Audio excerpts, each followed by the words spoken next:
morning, student. I am Alok Brahme from Amuja Public School, Rabdi Awas. Today I am going to discuss with you chapter first in Indian economy at the eve of independence, and I am going to teach you today about the land tenure system. Chapter first.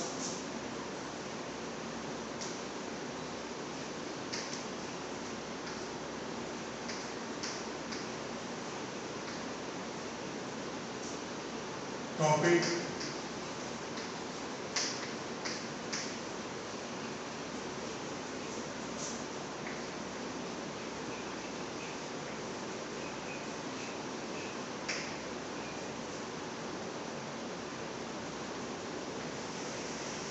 land tenure system. Britishers, after capturing India in the year 1793,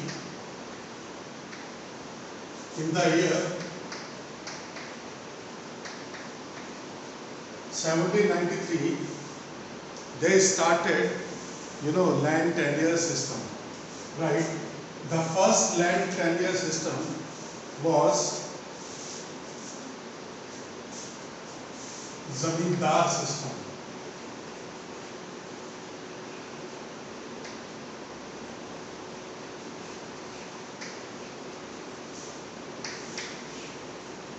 Zamindar system, or it has several. We can call it landlord system,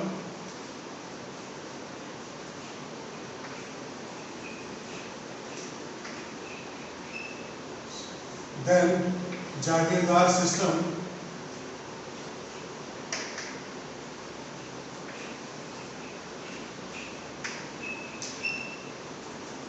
right?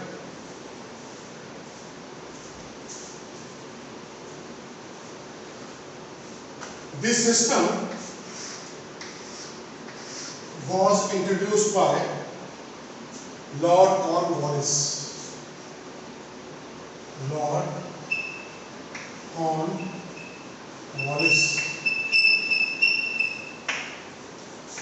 introduced this system.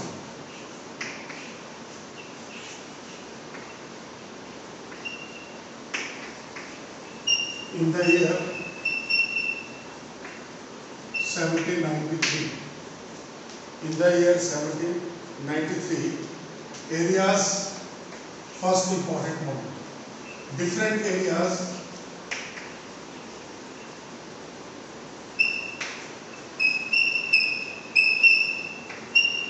were Bihar, Bengal,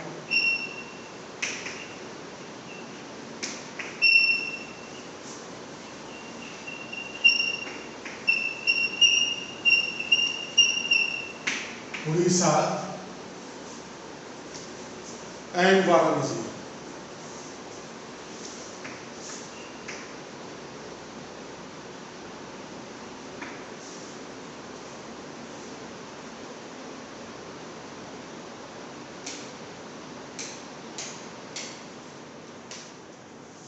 And Varanasi.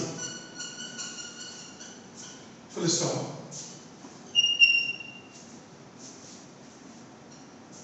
This system has another name: permanent settlement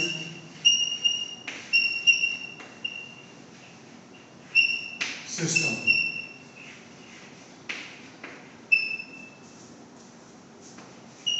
Is the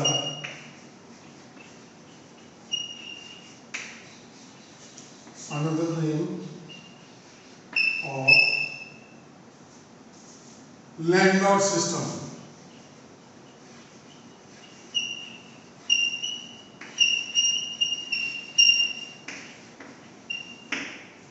Now see, these are the three important points.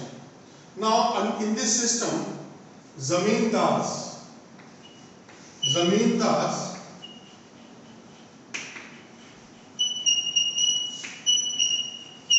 were made owners land by the Britishers.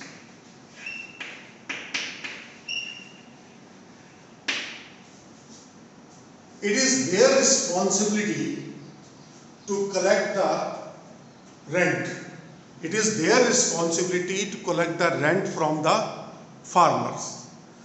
That is why they used to allot land to landless farmers, and all the farmers became landless. All the farmers became landless during that time. Right? All the fifth point. All the farmers were made landless.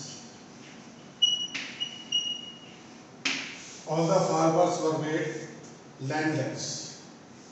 Next point. Next important point is sixth. Rent was divided into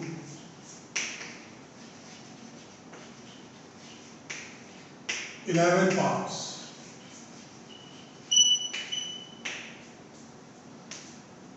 Right? One 1/11. Right? One part, or we can say one part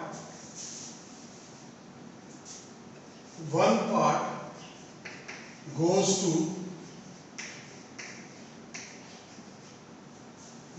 landlords.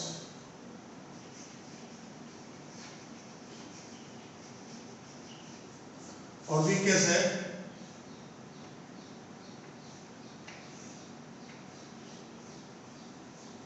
we can write like this: 1/11 part goes to landlord, and 10/11 go to East India Company.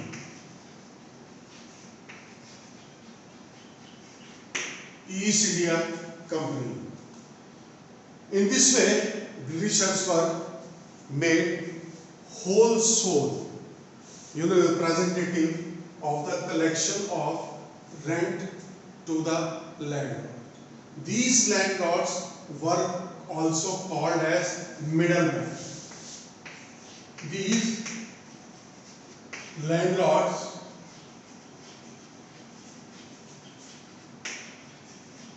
were also called as middlemen,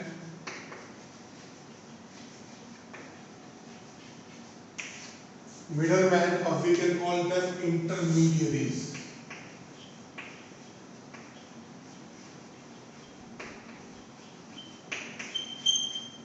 Or intermediate.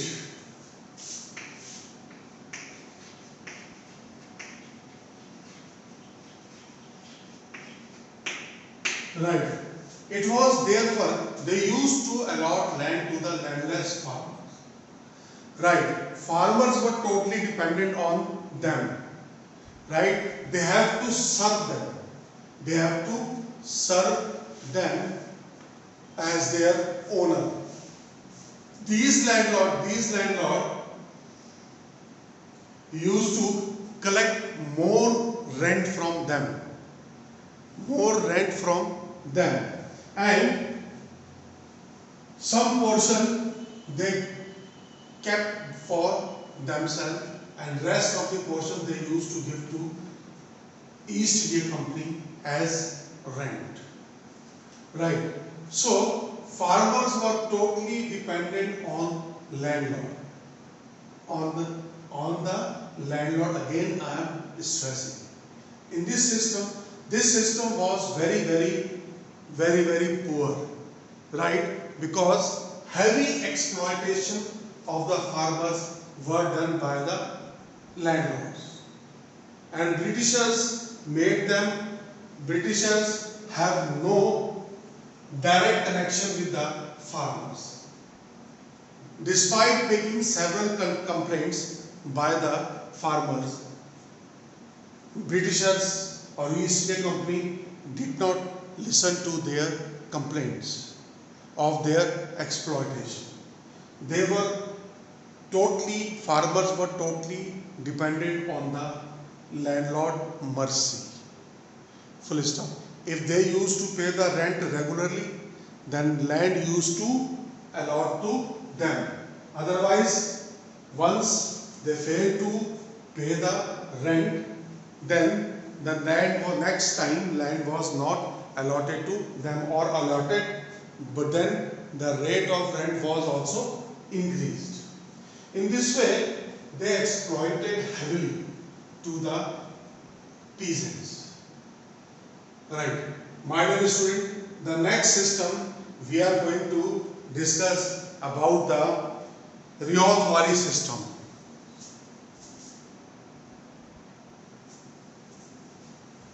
So these are the important points in the Zamindari system. Now we are going to discuss about the Riyadwari system.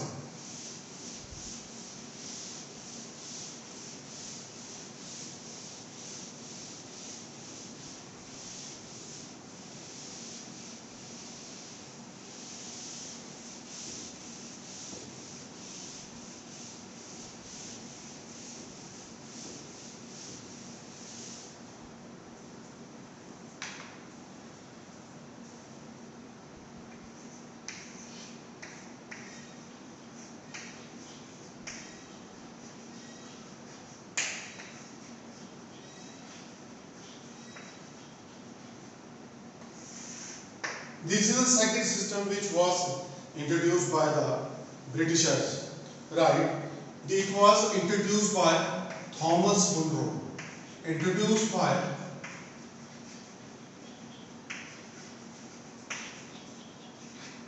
Thomas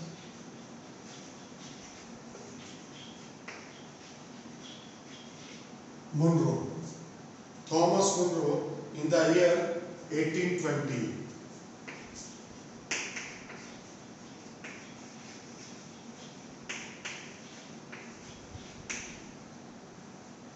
Number second. Right. Major areas, Madras, Tamil Nadu. Major areas, Tamil Nadu.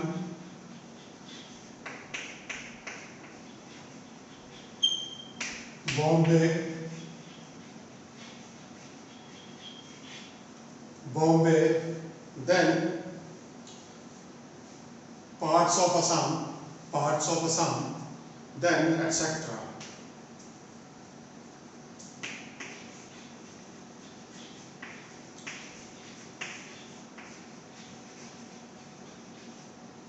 Assam, etc. Third point.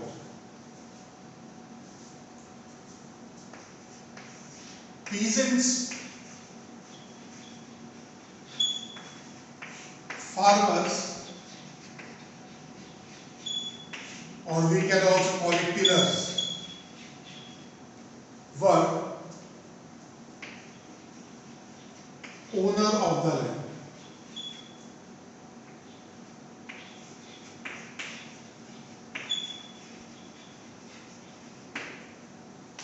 Fourth point.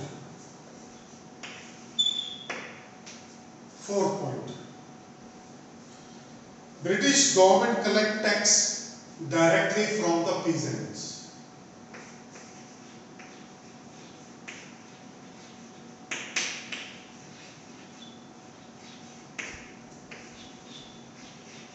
Used to collect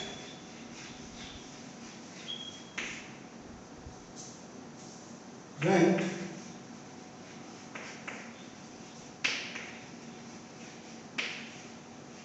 directly from peasants.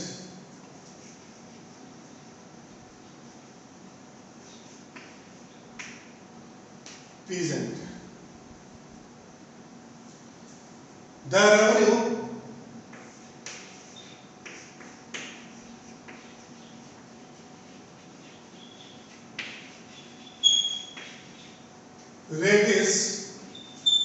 rate was 50% where the land is dry.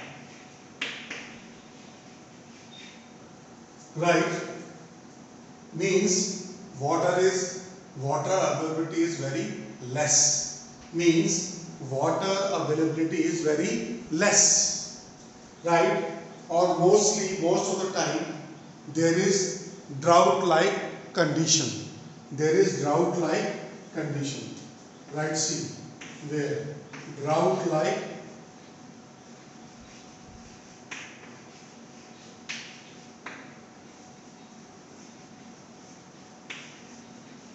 condition, or you can say availability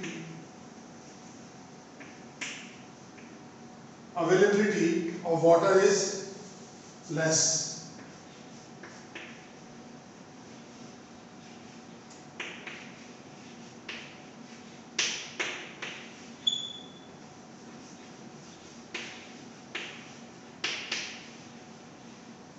Water is less.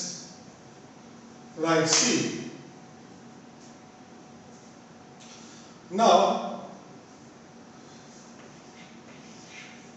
the rate of revenue was 60%, where land is not dry, land is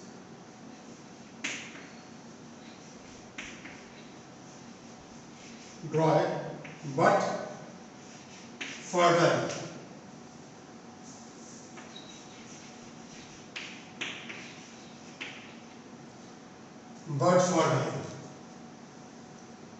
So this was the Rayot-Wari system. Under Rayot-Wari system, farmers were allotted land and farmers were responsible to pay the rent directly to the British government, or you can say land revenue. Instead of the rent, we can also call land revenue.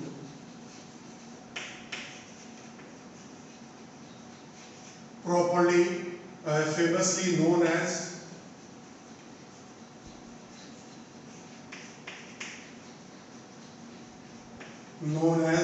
Lagan.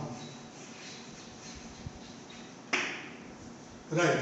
This system was prevalent in the southern region of India. Prevalent mainly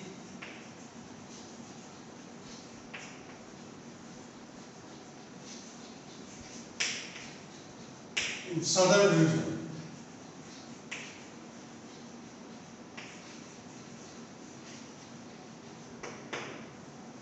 Right. So my dear student, under this system was once again key point. Thomas Munro introduced this in the year 1820. Major areas were, you can say, southern region, Tamil Nadu, Bombay, parts of Assam, etc. Peasants, farmers, tillers, owner of the land. Right? Britishers, government used to collect rent directly from the peasants. The revenue rate was 50% where the land is dry, right, or drought-like condition, or availability of water is less. But the rate of revenue was 60% where land is not dry, but fertile. In this way, they classified the land. So my dear student, this was my second topic. Third topic was Mahalwari system.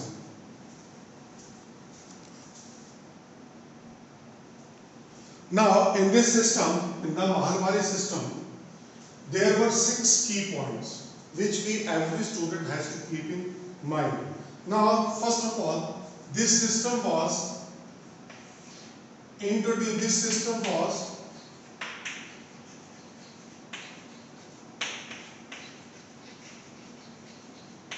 introduced by Lord William Bentinck in the year 1833. Second key point: areas where this system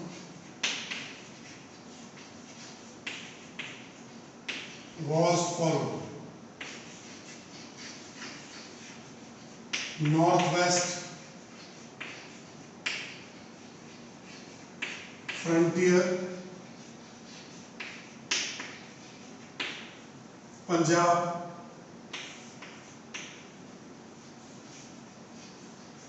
Punjab was very big. Now, most of the part of the Punjab exists in Pakistan. So, Punjab was very big area. Then Agra, Awadh, and Gangetic plains, etc. Gangetic Valley.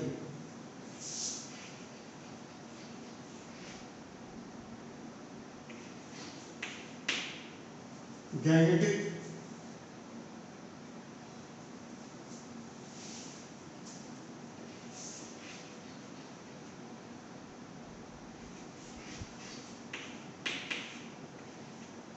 Valley, etc.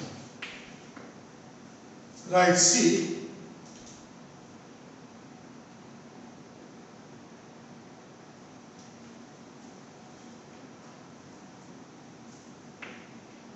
third,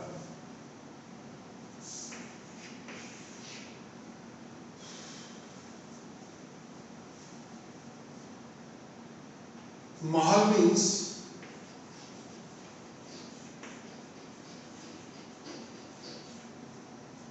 group of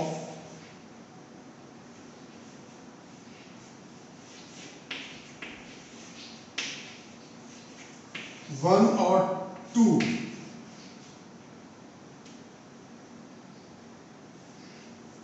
villages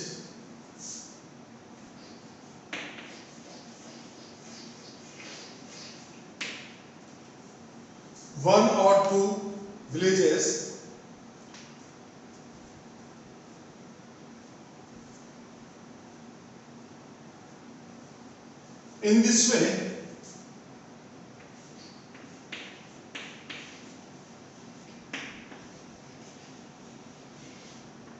Land was divided.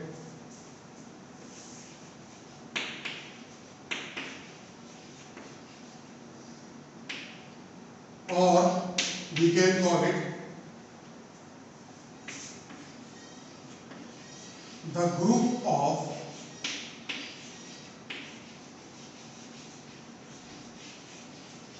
villages is called as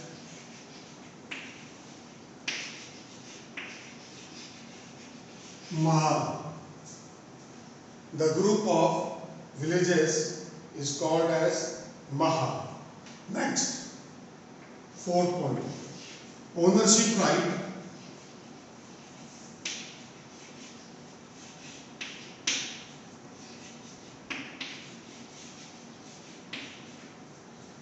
Exist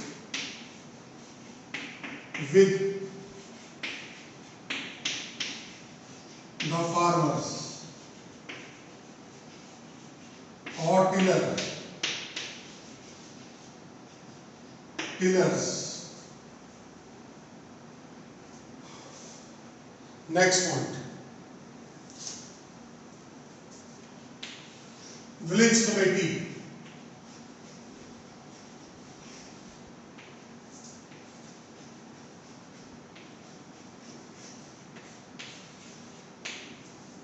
Or village headman.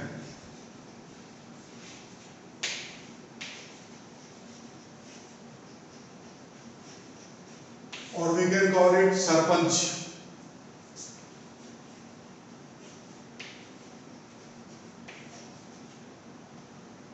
Was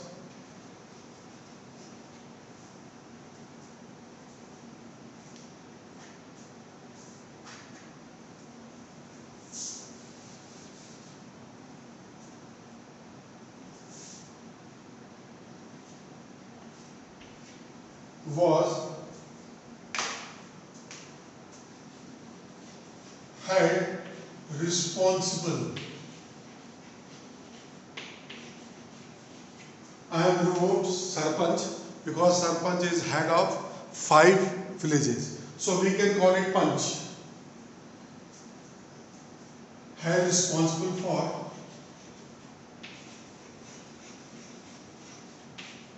collecting rent or land revenue.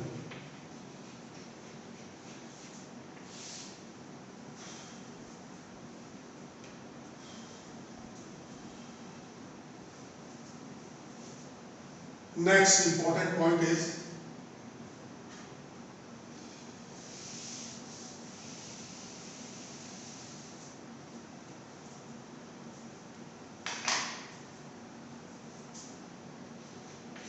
tillers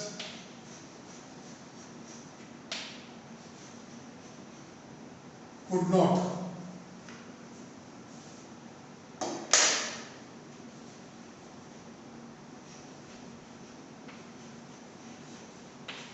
not evicted from land.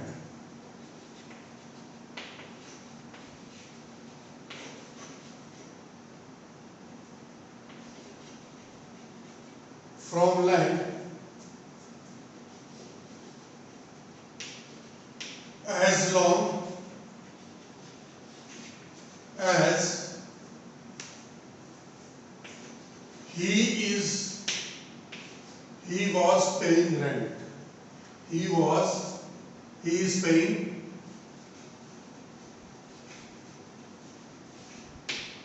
rent.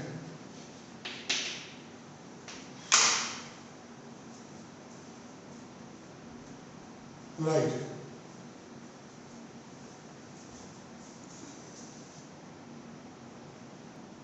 This system was better than the previous system.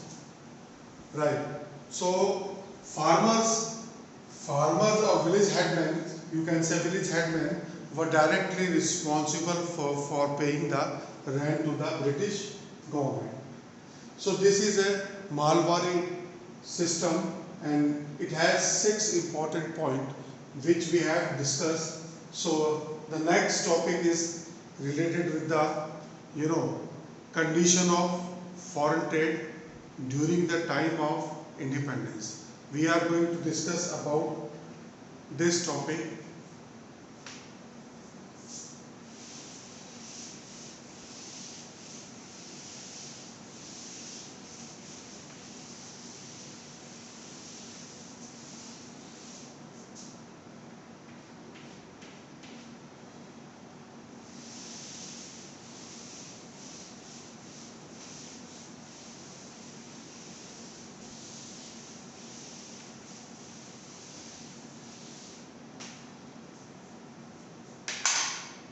Now, topic is condition of foreign trade.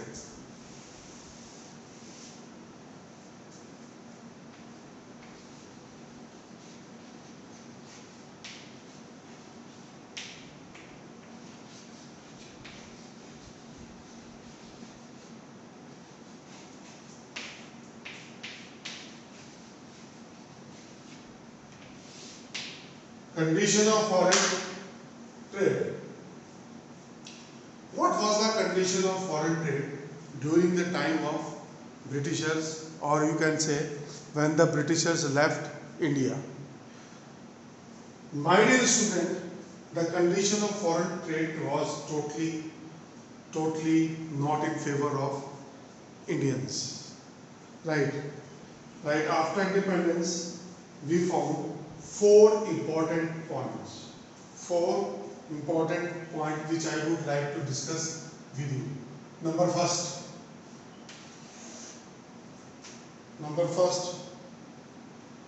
point is exporter of raw material. Exporter of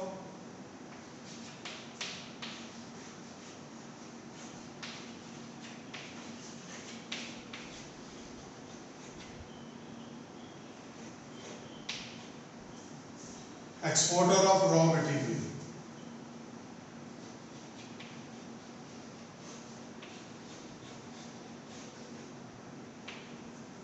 To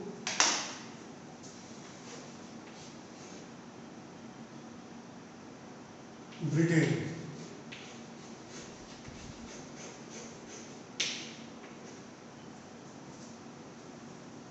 Second,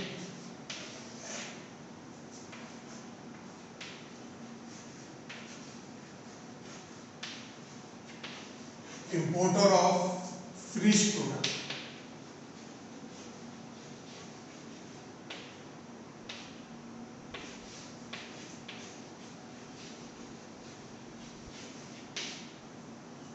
Importer of fresh product.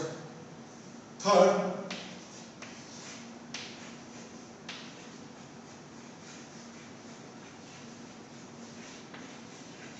monopoly of Great Britain.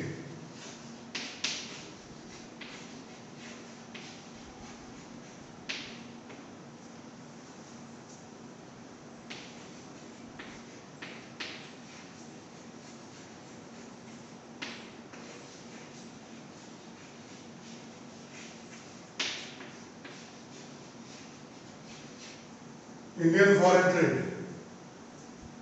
Fourth, drain of wealth.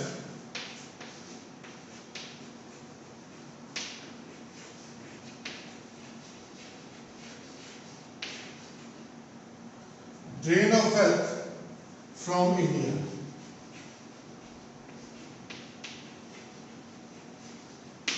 These are the four important points which we are going to discuss regarding this. First, we take up the exporter of raw material to Britain. And most of the raw material was exported to Great Britain, where in Manchester city, Manchester industries were making finished product. They wanted raw material from India. India's raw material, some raw material is excellent, like jute, indigo, cotton, sugarcane.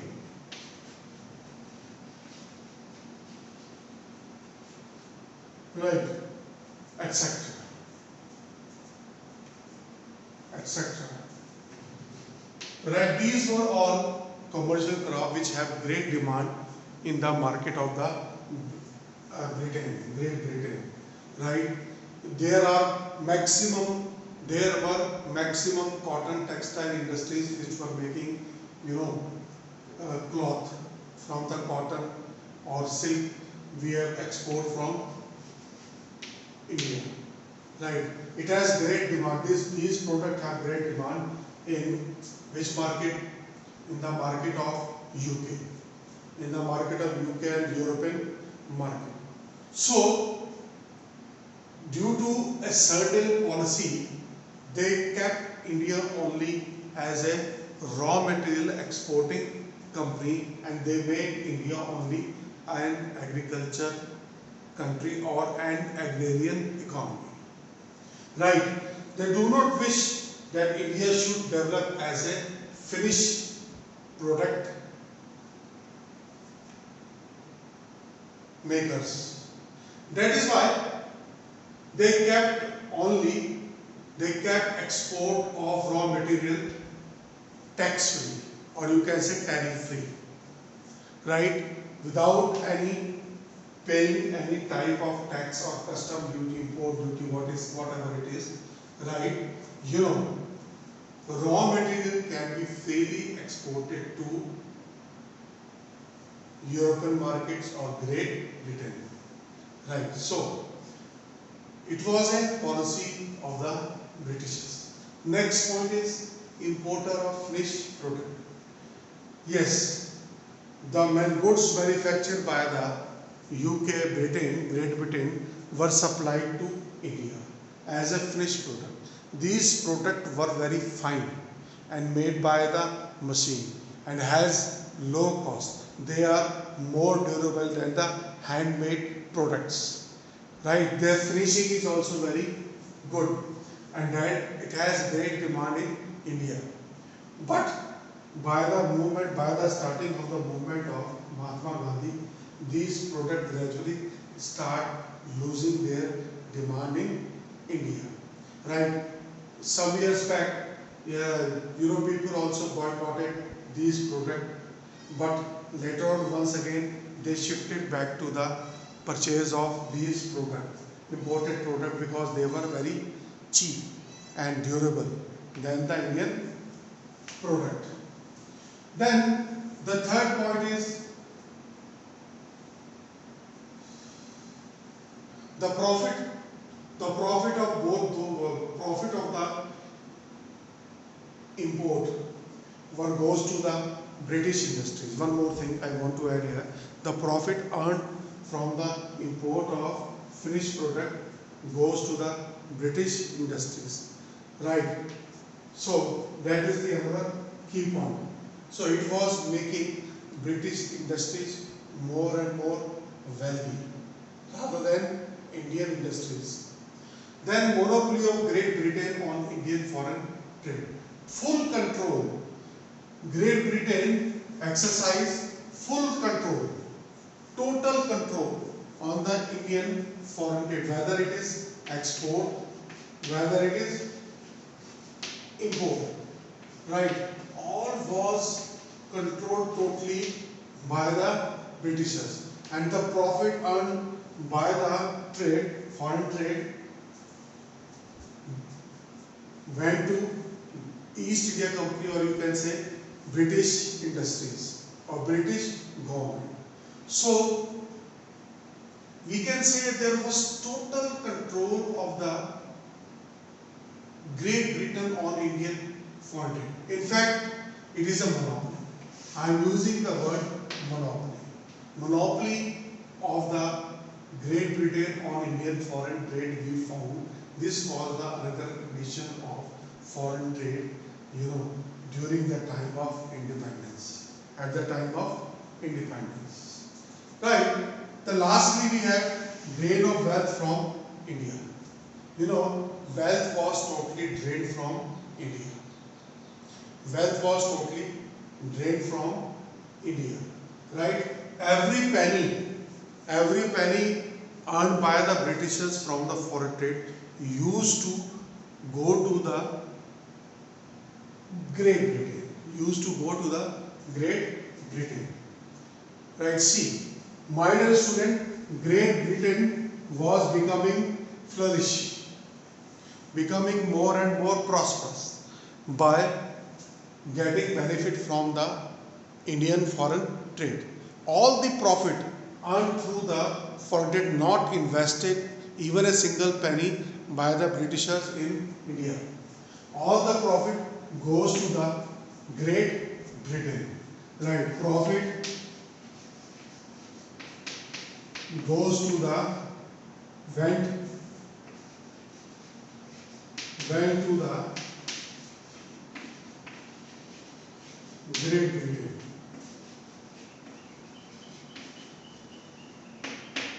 Great Britain. Right, see,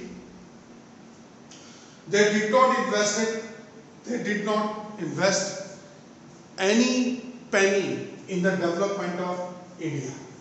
In the development of India. not invested.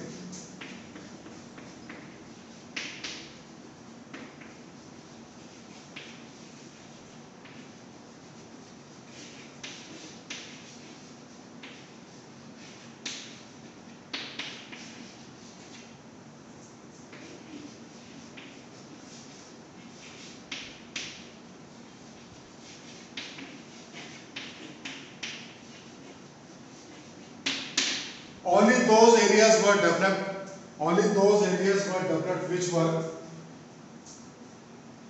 were very important for the Britishers, where British colonies were made or where business centers were developed, or from where the raw material was supplied to the ports. Those areas were developed, and rest of the India were left undeveloped, backward. Right, see. So in this way we can say that the condition of foreign trade at the time of independence was very poor. Right? Only, once again I am recapping, India was exporter of raw material to the Great Britain, right? Importer of finished product, monopoly of Great Britain on Indian foreign trade, drain of wealth from India.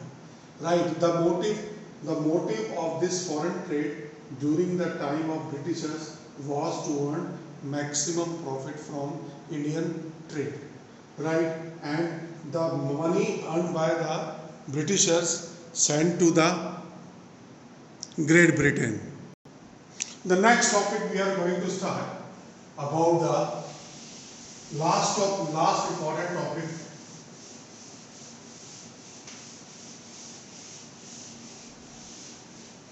For today, we are going to start with demographic conditions.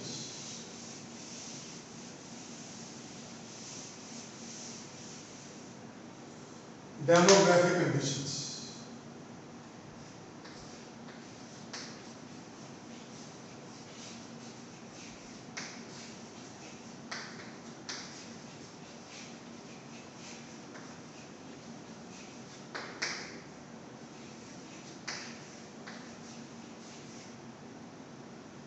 Demographic conditions, or we can say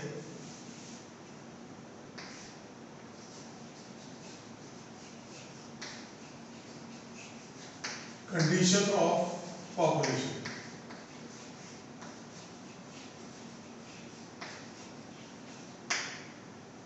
Right, this is the next topic where I am going to take up today in this video. The first point was high birth rate or death rate.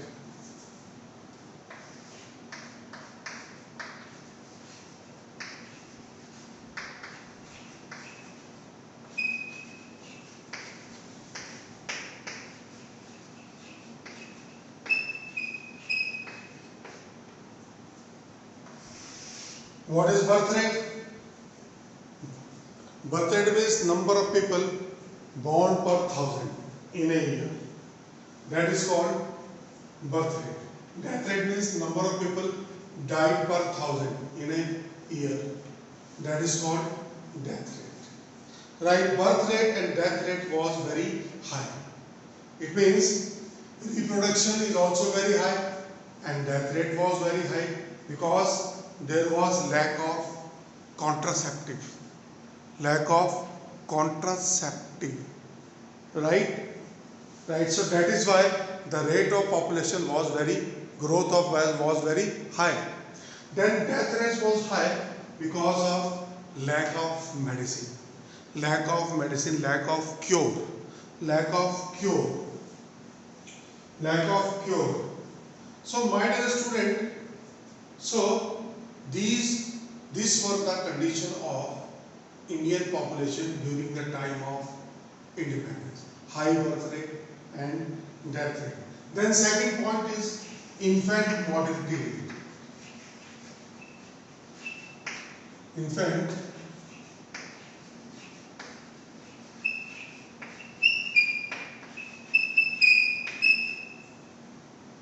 mortality rate. Right, the mortality rate of kids, infant means kids. Small children. Small children, infant means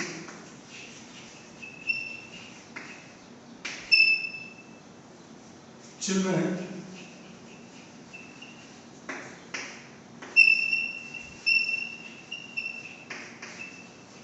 below the age of 1 year. Children below the age of 1 year. Right. These children are called as infant. These children are called as infant. Their rate was very high. How much it is? How much it is? 2,218 per thousand. 218 per thousand. It means that 218 student dies per thousand. 218 student dies per thousand. This was a great rate, or you can say very high rate of infants. Then low expectancy of life.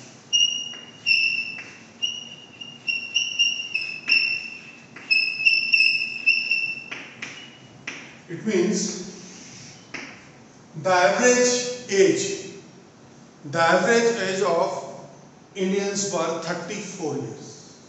Average age of Indians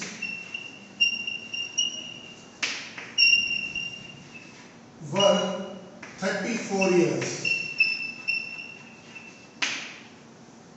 34 years. Right, see, it means the average life of Indian people is very poor. Right, very less people used to cross the age of age of 50 or 60, because there was lack of medicine, lack of cure of some disease like typhoid, malaria, cholera, and then famine used to come during that time, drought used to come, so drought used to fall. That is why these were the conditions which make the low level of expectancy of Indian people life. So my dear student, then the next point comes in this category is illiteracy.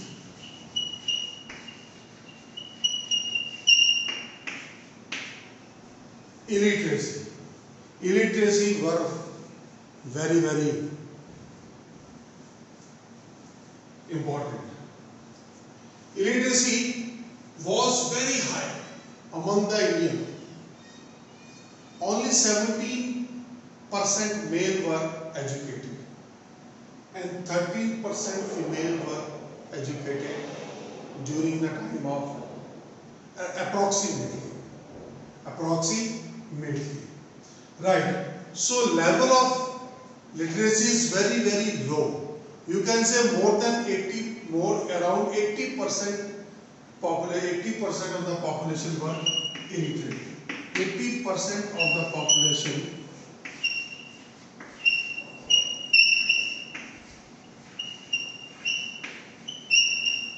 were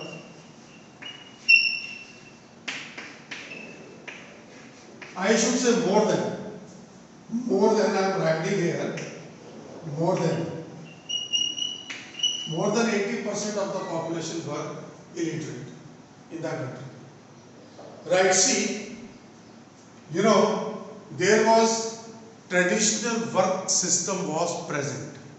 That is, the son of cobbler will become cobbler.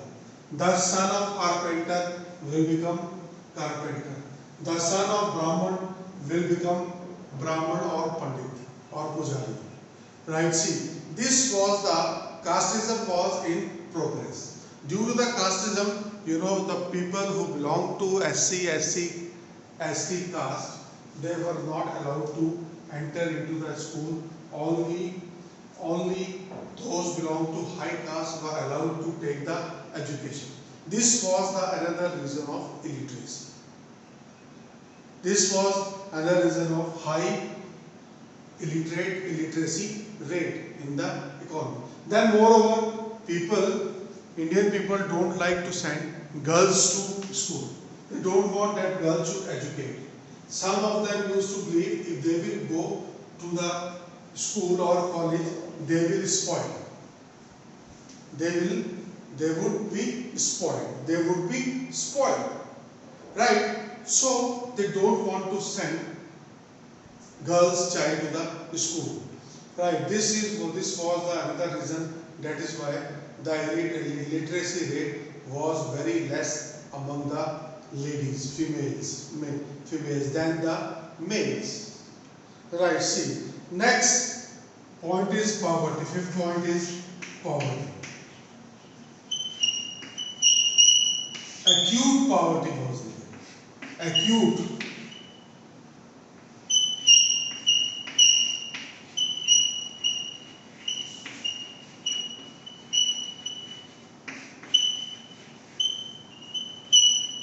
Acute poverty was there. Right? Why? Most of the people were agriculturists. Right? They used to do agriculture. 72.7%. We can say 72.7% people were engaged in agriculture.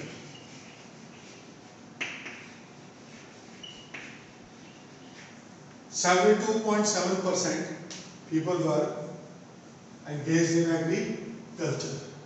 Right? See, there was system of joint family. The size of land holdings were very small. So, in the joint family system and the size of land holdings are very small, my dear student, people were not able to fulfill their even basic needs. Right? Moreover, they were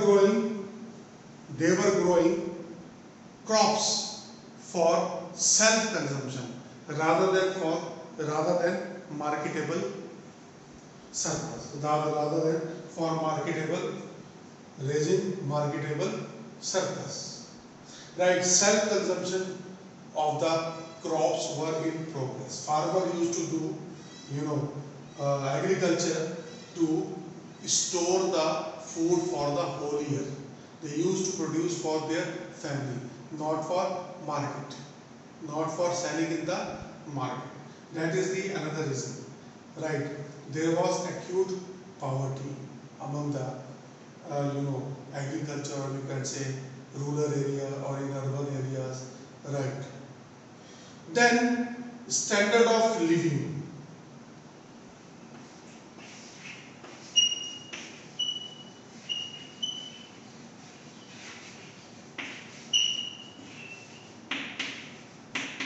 Standard of living was very poor.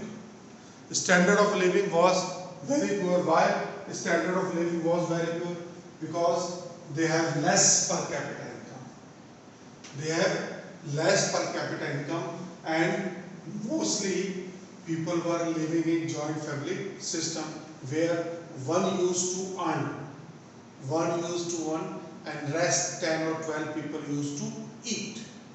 So that is why their standard of living was very poor. Right? And some other you can say features are also there. That is called as dowry system was in progress, sati pratha was in progress. Right? These were all the system which shows the condition of population during the time of independence. Right? See, at the eve of independence we have these conditions also. Child marriage system was in progress. Number 7, we can say child marriage.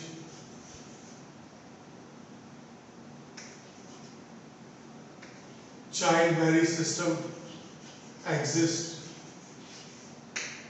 8, sati pratha.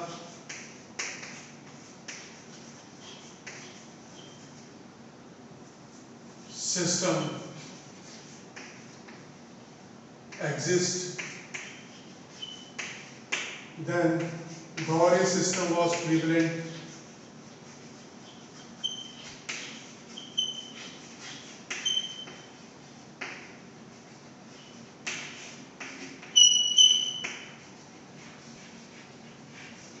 In the society, so all the worst things were present in the society. People have superstition beliefs, right? That is called dogmatic belief. So, my dear student, these were the important condition, important point which I have highlighted in front of you, right? These were the condition of, these were demographic conditions exist in India during the time of India. So, my dear student, tomorrow I will bring one more video for you, and I will continuously used to bring whole year videos for you. I hope you will like this video and share it. So myself once again is saying goodbye to all of you, and thank you for hearing me patiently. Thank you. Good day.